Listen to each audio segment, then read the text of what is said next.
চিড়ের রসবড়া তৈরি করে দেখাবো। চিড়ের রসবড়া যদি একবার তৈরি করে খাওয়া যায় তাহলে কিন্তু মুখে লেগে থাকবে, এতটাই মজা লাগে এই চিড়ের রসবড়াটা। আমি একদমই সহজভাবে ঘরে থাকা উপকরণ দিয়ে কিন্তু তোমাদের চিড়ের রসবড়াটা তৈরি করে দেখাবো। তোমরা প্রথম থেকে শেষ পর্যন্ত দেখবে আমি কিভাবে কি করছি।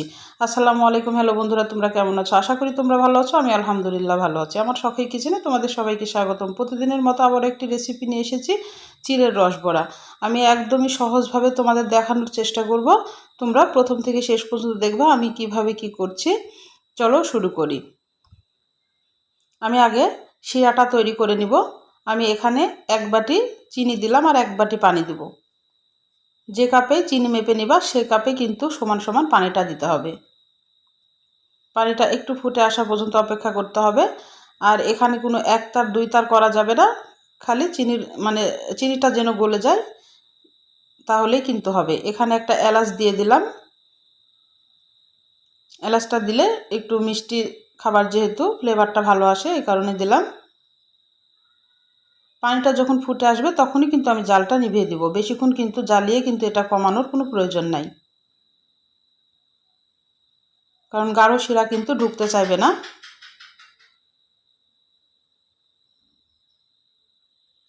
আমি আগে শিরাটা তৈরি করে রাখবো, তাহলে কিন্তু সুবিধা হবে। এই কারণে আমি আগে শিরাটা তৈরি করে রাখছি। আমি এবার ঢাকনা দিয়ে ঢেকে সাইডে রেখে দিব। এবার আমি চিরাতে চলে গেলাম। চিরাটা কিন্তু আমি আগে থেকে পানি দিয়ে পরিষ্কার করে কয়েকবার পানি পাল্টিয়ে ধুয়ে রেখেছি। এটা তোমাদের দেখাইনি, যেহেতু চিরা সবাই ধুতে পারো। দিয়ে একটু 10 মিনিট যদি এভাবে রাখা যায় তাহলে কিন্তু একদম চিরা নরম হয়ে যাবে।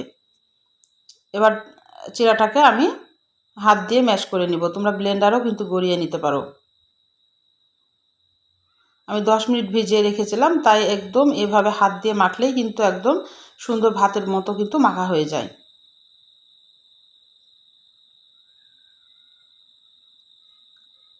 এই চিড়ের রসবড়াটা কিন্তু একবার খেলে কিন্তু মুখে লেগে থাকবে, এতটাই মজা লাগে। একবার হলো তৈরি করতে পারো। এবার একটু লবণ দিয়ে দিলাম স্বাদ মতো। আর এখানে 1 চামচ গুঁড়া দুধ দেব, এর স্বাদের জন্যে। গুঁড়া দুধটা না দিলেও কিন্তু চলে, তবুও দিলে কিন্তু টেস্টটা একটু বেশি ভালো হয়। এই কারণে গুঁড়া দুধটা দিয়ে আবার ভালোভাবে কিন্তু এটা মেখে নিতে হবে।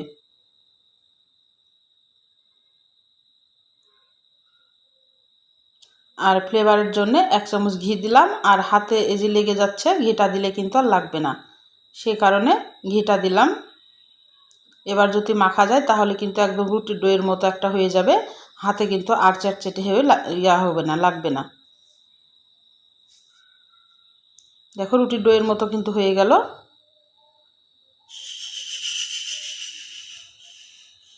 এবার আমি রসবড়ার আকারে বড়াগুলা তৈরি করে নেব। হাতে একটু ঘি মেখে নিয়েছি, না হলে কিন্তু লেগে যেতে পারে।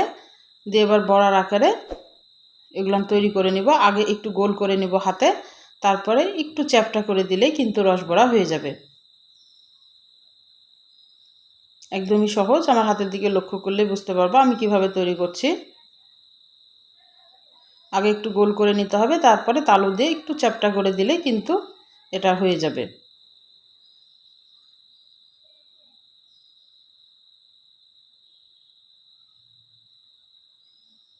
আমি এভাবে একে একে সবগুলা কিন্তু বানিয়ে নিয়ে আসছি।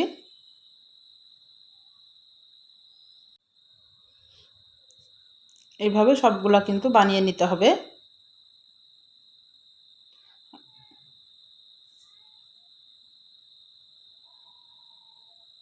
আমার সবগুলা বানানো হয়ে গেছে। এবার কিন্তু আমি তেলে চলে যাব। তেলটা কিন্তু পরিমাণ মতো তেল দিয়ে দেবো এখন কড়াইয়ে।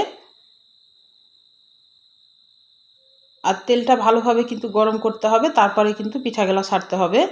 আর এখানে কোনো আস্তে জাল দেওয়া যাবে না, বা লো আঁচে বা মিডিয়াম আঁচে জাল দেওয়া যাবে না। এই পিঠাগুলা কিন্তু একদম জোরে জাল দিয়ে কিন্তু ভেজে নিতে হবে। মাত্র 5 মিনিট সময় লাগে, বেশি কিন্তু সময় লাগে না পিঠাগুলা ভাজতে। জাল একদম জোরে রেখে কিন্তু পিঠাগুলা ভেজে নিতে হবে। কখনোই কিন্তু জালটা কমিয়ে দিতে যাবে না, জোরে জাল দিয়ে কিন্তু এই পিঠাগুলা ভেজে নিতে হবে। এখন উল্টে পাল্টে কিন্তু আমি লাল করে পিঠাগুলা ভেজে নিব। আর এই চিড়ের রসবড়াটা একবার তৈরি করে খেয়ে দেখো, অসম্ভব মজা লাগে বন্ধুরা। আর একবার যদি খাও তাহলে কিন্তু মুখে লেগে থাকবে, বারবার কিন্তু এটা তৈরি করে খেতে ইচ্ছে করবে, এতটাই মজা। আর একদমই সহজ, তেমন কিছু লাগে না। খালি চিনি আর একটু চিরা থাকলেই কিন্তু এই রসবড়াটা তৈরি করে খাওয়া যাবে। আমি এখন উল্টে পাল্টে কিন্তু ভেজে নিব। আমার লাল করে কিন্তু ভাজা হয়ে আসছে, আমি কিন্তু এখন তুলে নিব।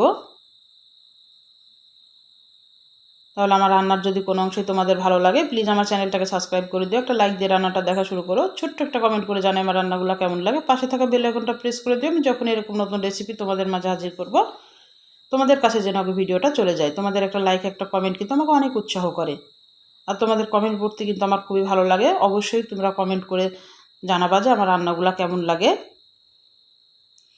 আমার কিন্তু ভেজে তুলে নেওয়া হয়ে গেছে। এবার আমি রসে চলে যাব। যে রসটা আগে থেকে জাল করে বসিয়ে রেখেছিলাম আমি কিন্তু চুলার পরে আবার একটু বসিয়ে একটু গরম করে নিয়েছি। ঠান্ডা যদি হয়ে যায় তাহলে কিন্তু একটু গরম করে নিতে হবে, কারণ পিঠা গরম রস গরম দুইটাই কিন্তু গরম রাখতে হবে, তাহলে কিন্তু শিরাটা ঢুকবে ভিতরে। এবার আমি পিঠাগুলা দিয়ে দিচ্ছি। পিঠাগুলা দেওয়ার পর আমি মাত্র 10 মিনিট অপেক্ষা করব। 10 মিনিটে কিন্তু পিঠাগুলা ভিজে যাবে, বেশি সময় লাগে না। ভিজে একদম তলে চলে যাবে আর রস টেনে একদম টুপটুপ করবে। তোমাদের আমি দেখাই দিচ্ছি 10 মিনিট পর কী অবস্থা। আমি এখন ঢাকনা দিয়ে একটু ঢেকে রেখে দেবো 10 মিনিট। তারপরে 10 মিনিট পর তোমাদের ফিরে আসছি। দেখো দেখো রস খেয়ে কিন্তু একদম তলে চলে গেছে আর একবারে অন্যরকম হয়ে গেছে। আমি এবার একটু সার্ভ করে তোমাদের দেখাচ্ছি, আর একটু সৌন্দর্যের জন্য আমি একটু উপর থেকে তিল দিচ্ছি। এটা অপশনাল, তোমাদের ইচ্ছে হলে দিবা না হলে না দিবা। আমি তোমাদের একটা ভেঙেও দেখাচ্ছি ভিতরে কেমন রসটা ঢুকেছে, দেখে বুঝতে পারছো। রস খেয়ে একদম টুপটুপ করছে আর এত মজা হয়েছে। একবার হলো তৈরি করবা। তাহলে আজকের মতো বিদায় নিচ্ছি। তোমরা সুস্থ থাকবা, ভালো থাকবা, আবার কোনো নতুন রেসিপির সাথে হাজির হবো। আল্লাহ হাফেজ।